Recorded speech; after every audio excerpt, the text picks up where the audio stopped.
नमस्कार। BSc part first के physical chemistry के चैप्टर न्यूक्लियर केमिस्ट्री में आज हम रेडियो एक्टिविटी की स्टडी करेंगे।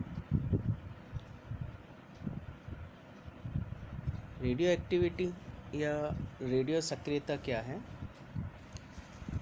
अस्थायी परमाणुओं के जो नाभिक हैं, जो भारी तत्वों के परमाणु हैं, उनके नाभिक अस्थायी होते हैं और इन अस्थायी परमाणुओं के नाभिकों के स्वतः विघटन की जो परिघटना है उसे हम रेडियो एक्टिविटी कहते हैं। यानी जो अनस्टेबल न्यूक्लियस हैं वो कंटिन्यूसली कुछ पार्टिकल्स का उत्सर्जन करते हैं और इनके नाभिकों का स्वतः विघटन होता है और इसको हम रेडियो एक्टिविटी कहेंगे। यानी किसी परमाणु द्वारा स्वतः ही विशेष प्रकार के विकिरणों का उत्सर्जन करने के गुण को हम रेडियो एक्टिविटी कहते हैं। और ये जो तत्व हैं, ये जो नाभिक हैं, वो रेडियो एक्टिव एलिमेंट कहलाते हैं। रेडियो एक्टिविटी जो है उसका हम शाब्दिक अर्थ देखें तो रे एमिटिंग एक्टिविटी, अर्थात ऐसी एक्टिविटी जिसमें नाभिक स्वतः ही रेडियो एक्टिव विकिरणों का उत्सर्जन करता रहता है। भारी तत्व जैसे यूरेनियम, रेडियम, थोरियम, रेडॉन आदि के जो नाभिक है स्वतः ही अल्फ़ा, बीटा या गामा विकिरणों का उत्सर्जन करते हैं और वो स्थायी नवीन नाभिकों में परिवर्तित हो जाते हैं। सर्वप्रथम रेडियो एक्टिविटी की खोज हेनरी बैकुरेल ने की थी। उन्होंने क्या किया था कि वो जो पोटेशियम यूरेनियम सल्फेट है उसकी क्रिस्टल्स को वो उनकी क्रिस्टल से कुछ एक्सपेरिमेंट कर रहे थे। उन्होंने जो फोटोग्राफिक प्लेट है उस फोटोग्राफिक प्लेट को ब्लैक पेपर से रैप करके उसके ऊपर पोटेशियम यूरेनियम सल्फेट के क्रिस्टल रखकर सूर्य के प्रकाश में रखे, यानी सनलाइट में रखा। और कुछ देर रखने के बाद उन्होंने फोटोग्राफिक प्लेट को डेवलप किया। तो फोटोग्राफिक प्लेट पर कुछ धब्बे मिले, यानी स्पॉट्स मिले। तो उन्होंने अनुमान लगाया कि सूर्य के प्रकाश की उपस्थिति में जो पोटेशियम यूरेनियम सल्फेट के क्रिस्टल हैं वो प्रतिदीप्ति उत्पन्न करते हैं, जिसके कारण फोटोग्राफिक प्लेट प्रभावित हुई होगी। परंतु जब वो प्रयोग कर रहे थे तो एक दिन संयोगवश जो है मौसम ख़राब था, यानी सनलाइट नहीं थी, बादल छाए हुए थे। तो उन्होंने क्या किया कि जो अपना एक्सपेरिमेंट था, यानी उन्होंने फोटोग्राफिक प्लेट को ब्लैक पेपर से रैप करके उसके ऊपर जो यूरेनियम पोटेशियम सल्फेट के क्रिस्टल रखे हुए थे उसको उन्होंने as it is a drawer में रख दिया। और जब दूसरे दिन उन्होंने देखा, अंधेरे में रख दिया, और 3-4 दिन बाद जब उन्होंने वो ड्रॉर में से निकाला और फोटोग्राफिक प्लेट को डेवलप किया तो उन्हें यह था कि फोटोग्राफिक प्लेट पर जो स्पॉट्स हैं वो नहीं होंगे या बहुत ही मंद होंगे। लेकिन उन्होंने देखा कि फोटोग्राफिक प्लेट पर चमकीले धब्बे यानी स्पॉट्स भी मिले हैं। यानी इससे उन्होंने आइडिया लगाया कि जो यूरेनियम है वो कुछ विकिरणों का उत्सर्जन करता है जिससे फोटोग्राफिक प्लेट प्रभावित हुई, यानी स्पॉट्स डेवलप हुए। तो उसके आधार पर उन्होंने कहा कि ये कुछ विकिरणों का उत्सर्जन कर रहे हैं। तो उन्होंने दूसरे कुछ भारी तत्वों पर भी एक्सपेरिमेंट किया और पाया कि ये भी फोटोग्राफिक प्लेट को प्रभावित करते हैं। तो जो इन यूरेनियम या भारी तत्वों के नाभिकों से जो विकिरणें निकल रही थी उनको उन्होंने बैकरेल विकिरण कहा। बाद में मैडम क्यूरी और उनके पति पी क्यूरी ने पिंच ब्लेड जो है, यह जो कि यूरेनियम का अयस्क है, उससे नए रेडियो एक्टिव तत्व रेडियम की खोज की। उन्होंने कहा कि जो यूरेनियम है उनसे कुछ रेडियो एक्टिव विकिरण उत्सर्जित हो रही हैं। इन रेडियो एक्टिव विकिरणों को मैडम क्यूरी ने रेडियो एक्टिव विकिरण का, जो विकिरणें उत्पन्न हुई थी उनको रेडियो एक्टिव विकिरण का, और यूरेनियम द्वारा विकिरण के उत्सर्जन की इस घटना को उन्होंने रेडियो एक्टिव नाम दिया। अब ये परिघटना क्यों होती है ये हम देखें। हमने पिछले लेक्चर में देखा कि जो नाभिक है उनका N/P अनुपात जो है वो स्थायित्व को बताता है, यानी N/P अनुपात 1 या इसके आसपास हो तो एक एक अधिक स्थायी होंगे। उसके आधार पर हमने ग्राफ देखा और उस ग्राफ में हमने एक स्थायित्व स्टेबिलिटी बेल्ट देखा, यानी उस स्टेबिलिटी बेल्ट के केंद्र पर, यानी जब हमने N और P के बीच में ग्राफ देखा था तो वो इस तरह से एक स्टेबिलिटी बेल्ट हमें मिला था। इस स्टेबिलिटी बेल्ट के केंद्र पर जो नाभिक थे वो तो स्थायी होते हैं, लेकिन इस बेल्ट के ऊपर और नीचे जो होते हैं नाभिक जो है अस्थायी होते हैं। तो ये नाभिक विकिरणों का उत्सर्जन करके, अल्फा बीटा गामा विकिरणों का उत्सर्जन करके N/P रेशो को बनाए रखने का प्रयास करते हैं, यानी N/P का स्थायित्व रेशो को बनाए रखने का प्रयास करते हैं। और इसी कारण से, यानी ये स्थायित्व प्राप्त करने के लिए अल्फा बीटा गामा कणों का उत्सर्जन करते हैं, यानी रेडियो एक्टिव विकिरणों का उत्सर्जन करते हैं। अब ये जो रेडियो एक्टिव विकिरणों का उत्सर्जन है, यानी रेडियो एक्टिवता है, वो क्या है, एक किन्हीं भी भौतिक परिस्थितियों द्वारा आरंभ नहीं की जा सकती और न इनको रोका जा सकता है, न ही त्वरित किया जा सकता है और न ही धीमा किया जा सकता है। अर्थात रेडियो एक्टिविटी जो है वो स्पॉन्टेनियस रिएक्शन है, स्वतः प्रवर्तित प्रक्रम है। इस प्रकार जो नाभिकीय परमाणुीय नाभिकों का स्वतः प्रवर्तित डिसइंटीग्रेशन या अपघटन जो है वो रेडियो एक्टिवता कहलाता है। अब हम एक एक्सपेरिमेंट के आधार पर जो रेडियो एक्टिव विकिरणें हैं, वो रेडियो एक्टिव विकिरणें आपके 3 प्रकार की होती हैं, अल्फ़ा बीटा और गामा विकिरणें। तो एक एक्सपेरिमेंट के आधार पर हम इन अल्फ़ा बीटा गामा कणों को बता सकते हैं। हम एक रेडियो एक्टिव पदार्थ लेते हैं, उसको हम एक लैड बॉक्स में रख देते हैं। ये रेडियो एक्टिव पदार्थ है, इसको हमने लैड बॉक्स में रख दिया और इस लैड बॉक्स के माउथ के दोनों ओर हम विद्युत क्षेत्र लगा देते हैं, यानी एक धनावेशित प्लेट, पॉजिटिव चार्ज प्लेट और एक नेगेटिव चार्ज प्लेट लगा देते हैं और इनको हम बैटरी से जोड़ देते हैं, ना विद्युत क्षेत्र उत्पन्न कर देते हैं। अब हम जब इस रेडियो एक्टिव पदार्थ से रेडियो एक्टिव विकिरणों का उत्सर्जन होता है अल्फ़ा बीटा और गामा कणों का, तो हम देखते हैं कि जो गामा कण हैं जो कि हीलियम के नाभिक होते हैं वो ऋणावेशित प्लेट की ओर आकर्षित होते हैं। इसका मतलब ये जो अल्फ़ा कण है वो धनावेशित होते हैं, पॉजिटिवली चार्ज होते हैं, और जो बीटा कण हैं वो धनावेशित प्लेट की ओर आकर्षित हो रहे हैं, अर्थात ये नेगेटिवली चार्ज होते हैं। और गामा कण जो हैं वो विद्युत क्षेत्र से अप्रभावित रहते हैं, अर्थात ये न्यूट्रल या उदासीन होते हैं। तो अगर हम अल्फ़ा बीटा और गामा विकिरणों की या कणों की विकिरणों की गुणधर्मों का हम स्टडी करें, कंपैरेटिवली स्टडी करें, तो हम देखते हैं कि जो अल्फ़ा रेज हैं उनके अगर हम नेचर देखें, प्रकृति देखें, तो ये द्विधनावेशित होता है, अर्थात इन पर +2 चार्ज होता है और ये हीलियम के नाभिक होते हैं। और बीटा रेज जो हैं वो ऋणावेशित होते हैं, नेगेटिवली चार्ज होते हैं, इन्हें हम इलेक्ट्रॉन भी कहते हैं, यानी इलेक्ट्रॉन ऋणावेशित इलेक्ट्रॉन होते हैं या बीटा कण होते हैं, इनमें -1 या नेगेटिवली चार्ज होता है। और गामा कण जो है वो विद्युत चुम्बकीय तरंगें अर्थात एनर्जी रेडिएशंस हैं और इन पर किसी भी प्रकार का चार्ज नहीं होता है। गामा रेस की अगर हम अल्फ़ा रेस की वेलोसिटी देखें तो अल्फ़ा रेस की वेलोसिटी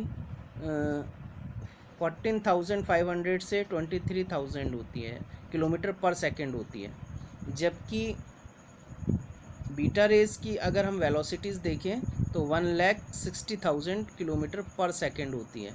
और जो गामा रेस की वेलोसिटी है वो सबसे अधिक होती है, अर्थात हम ये कह सकते हैं कि लाइट की वेलोसिटी के इक्वल होती है, अर्थात 3 × 10⁸ मीटर पर सेकंड होती है।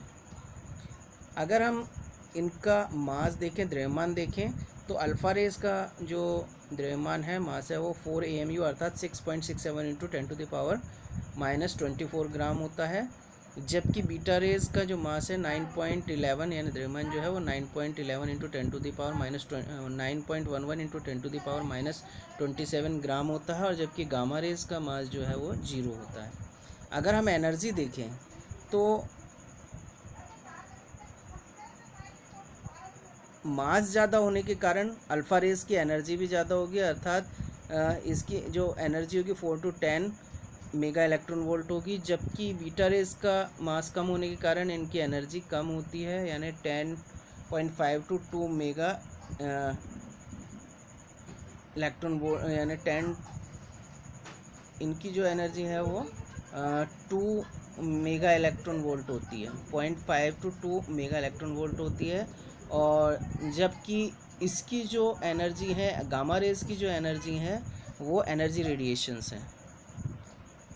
अगर हम इनका विद्युत क्षेत्र पर प्रभाव देखें ना, इलेक्ट्रिक फील्ड में इसका इफेक्ट देखें, तो अभी हमने थोड़ी देर पहले देखा, एक्सपेरिमेंट देखा था कि जो अल्फ़ा रेज हैं वो नेगेटिवली चार्ज इलेक्ट्रोड की ओर आकर्षित होती हैं, अर्थात ये क्या है, पॉजिटिवली चार्ज्ड हैं। जबकि बीटा रेज जो है नेगेटिव इलेक्ट्रोड की ओर आकर्षित होती हैं, अर्थात ये बीटा रेज जो हैं वो पॉजिटिव इलेक्ट्रोड की ओर आकर्षित होती हैं, अर्थात ये नेगेटिवली चार्ज हैं। जबकि गामा रेज जो हैं वो इलेक्ट्रिक फील्ड से अनअफेक्टेड रहती हैं, इसका मतलब ये न्यूट्रल हैं। अगर हम इनकी आपेक्षिक भेदन क्षमता है, पेनिट्रिंग पावर देखें, तो इसकी अल्फ़ा रेज की पेनिट्रिंग पावर 1 है, जबकि अगर हम बीटा रेज की देखें तो 100 टाइम्स है, और गामा रेस की जो है वो पेनिट्रिंग पावर बहुत अधिक होती है, यानी ये लगभग 10,000 टाइम्स होती हैं। यानी सबसे अधिक पेनिट्रिंग पावर गामा रेस की होगी, फिर बीटा रेस की, और फिर सबसे कम पेनिट्रिंग पावर अल्फ़ा रेस की होगी। अगर हम इनकी आयनाइजेशन पावर देखें तो इसकी आयनाइजेशन पावर 10,000 है, जबकि बीटा की 100 और गामा की 1, यानी आयोनाइजेशन पावर अल्फ़ा रेस की सबसे अधिक होती है, बीटा रेस की उससे कम, और गामा रेस की सबसे कम होती है। अब इनका अगर हम जिंक सल्फाइड प्लेट या फोटोग्राफिक प्लेट पर इफेक्ट देखें तो अल्फ़ा रेस सबसे ज़्यादा इफेक्ट डालती है, बीटा रेस कम इफेक्ट डालती है, और गामा रेस सबसे कम इफेक्ट डालती है। अब हम रेडियो एक्टिविटी की पहचान और मापन देखें ना, detection and measurement of radio activity. Radio activity की मापन करने के लिए, पहचान करने के लिए और मापन करने के लिए हम कई सारे उपकरण काम में लेते हैं, जैसे विद्युतदर्शी विधि, अब्रकोस्ट विधि, proportional counter, Geiger Muller counter, scintillation counter.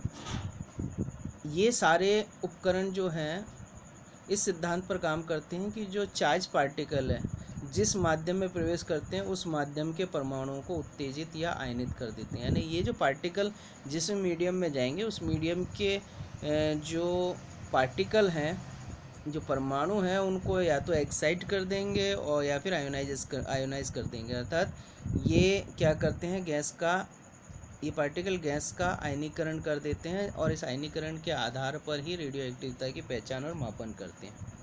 इनमें हम 2 काउंटर की स्टडी करते हैं, गाइगर मूलर काउंटर और सिंटिलेशन काउंटर। इसमें सबसे पहले ले हम Geiger Muller counter. Geiger Muller counter में क्या होता है, एक कॉपर का सिलेंडर होता है। इस कॉपर के सिलेंडर में ऊपर से ये इंसुलेटेड होता है बाहर से, और अंदर ये कॉपर जो है वो कैथोड का काम करता है, और इस सिलेंडर के अंदर एक टंगस्टन वायर लगा देते हैं, ये एनोड का कार्य करता है। इस सिलेंडर, कॉपर सिलेंडर के अंदर आर्गन, गैस और अल्कोहल के वेपर भर देते हैं, और इसके ये एक साइड से तो ये सिलेंडर क्लोज होता है, और दूसरे साइड पर इसे अब्रक या माइका विंडो से क्लोज कर देते हैं। इस कैथोड और एनोड को नियॉन ट्यूब से कनेक्ट कर देते हैं। अब क्या करते हैं, रेडिएशन सोर्स जो है, रेडियो सोर्स जो है वो रेडियो एक्टिव रेज एमिट करेगा और ये radio active rays mica window से होते हुए इस कॉपर चैम्बर में आएंगी। कॉपर चैम्बर में आर्गन और अल्कोहल की वेपर है। आर्गन गैस जो है उनके एटम्स को ये जो रेडिएशंस हैं वो आयोनाइज कर देगी। आयोनाइज जितनी ज़्यादा ये आयोनाइज करेगी उतनी ज़्यादा धारा का प्रवाह होने लगेगा, इलेक्ट्रिसिटी पास होने लगेगी और इस इलेक्ट्रिसिटी को एम्पलीफायर द्वारा एम्पलीफाई करके नियॉन ट्यूब में भेजते हैं, जिससे नियॉन ट्यूब चमकने लगती हैं। नियॉन ट्यूब के चमकने को रिकॉर्डिंग मैकेनिकल रजिस्टर से नोट कर लेते हैं, यानी जितनी ज़्यादा नियॉन ट्यूब चमकेगी, जितनी ज़्यादा गैस आयोनाइज होगी उतना ज़्यादा इलेक्ट्रिसिटी फ्लो होगी और उतनी ही ज़्यादा नियॉन ट्यूब चमकेगी, जिससे रिकॉर्डर पर हम उनकी संख्या काउंट कर लेते हैं। तो ये रेडियो एक्टिव विकिरण जैसे नियॉन ट्यूब चमकती है या उसकी चमकने की क्षमता जो है ज़्यादा होने पर हम ये कह सकते हैं कि रेडियो एक्टिव विकिरण का ज़्यादा उत्सर्जन होता है। तो इस तरह से ये गाइगर मूलर रेडियो एक्टिव विकिरणों को काउंट कर लेता है। नेक्स्ट ले हम सिंटिलेशन काउंटर। सिंटिलेशन काउंटर में एक पीएमटी होती है। पीएमटी है फोटो मल्टीप्लायर ट्यूब। ये पीएमटी है, ये फोटो मल्टीप्लायर ट्यूब कहलाती है। इस पीएमटी को जो है फोटो कैथोड से कनेक्ट कर देते हैं और उसके दूसरे एंड को हम एनोड से और एनोड को एम्पलीफायर से और एम्पलीफायर एनोड से और एनोड को एम्पलीफायर से और एम्पलीफायर को रिकॉर्डर से कनेक्ट कर देते हैं। पीएमटी में एक फोकसिंग इलेक्ट्रोड लगा होता है। पीएमटी में एक फोटो कैथोड होता है, एक फोकसिंग इलेक्ट्रोड होता है और इसके अंदर डायनोड लगे होते हैं। ये डायनोड इलेक्ट्रॉन को, जब इनसे इलेक्ट्रॉन प्राइमरी इलेक्ट्रॉन स्ट्राइक करते हैं तो ये सेकेंडरी इलेक्ट्रॉन एमिट करते हैं। अब ये किस तरह से वर्क करता है हम देखें। जैसे ही सोर्स से रेडियो एक्टिव रेज निकलती हैं, ये रेडियो एक्टिव सोर्स से जो रेडियो एक्टिव रेज हैं वो सिंटिलेशन काउंटर जो है उस पर गिरती हैं।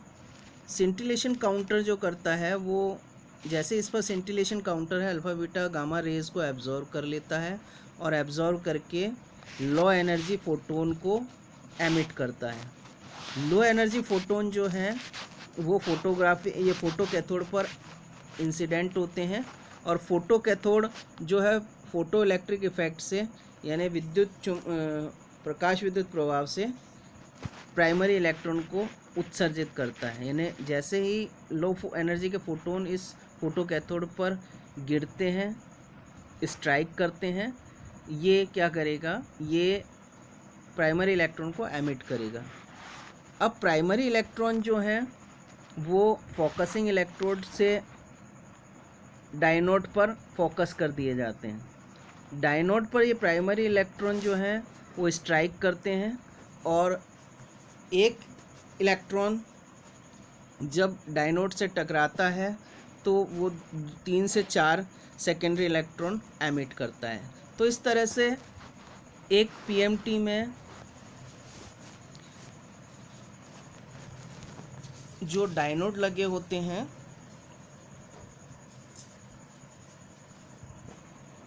यानी 8 से 10 डायनोड लगे होते हैं, तो सेकेंडरी इलेक्ट्रॉन पहले डायनोड से टकराएगा और 3 से 4 इलेक्ट्रॉन सेकेंडरी इलेक्ट्रॉन एमिट करेगा। फिर ये इसी तरह से दूसरे डायनोड से टकराएगा, तीसरे से टकराएगा, चौथे से टकराएगा। इस तरह से आखिरी डायनोड तक जो सेकेंडरी इलेक्ट्रॉन की संख्या है वो बहुत अधिक हो जाती है।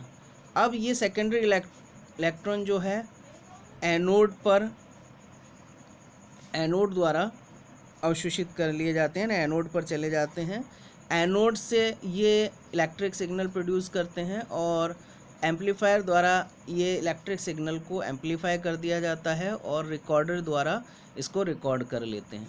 तो जितना ज़्यादा alpha beta gamma rays scintillation द्वारा एब्जॉर्ब होंगी, उतने ही ज़्यादा लो एनर्जी के फोटोन रिलीज़ होंगे, और लो एनर्जी के फोटोन जितने ज़्यादा रिलीज़ होंगे उतने ही फोटो कैथोड पर स्ट्राइक करके प्राइमरी इलेक्ट्रॉन रिलीज़ करेंगे, और प्राइमरी इलेक्ट्रॉन जितने ज़्यादा रिलीज़ होंगे उतने ज़्यादा सेकेंडरी इलेक्ट्रॉन रिलीज़ होंगे, और जितने ज़्यादा सेकेंडरी इलेक्ट्रॉन रिलीज़ होंगे उतना ही ज़्यादा इलेक्ट्रिक सिग्नल प्रोड्यूस होगा, और रिकॉर्डर में उसकी संख्या उतनी ही ज़्यादा होगी। तो इस तरह से अल्फ़ा बीटा गामा रेज की संख्या जो है उसकी एमिशन को सिंटिलेशन काउंटर द्वारा काउंट कर लिया जाता है।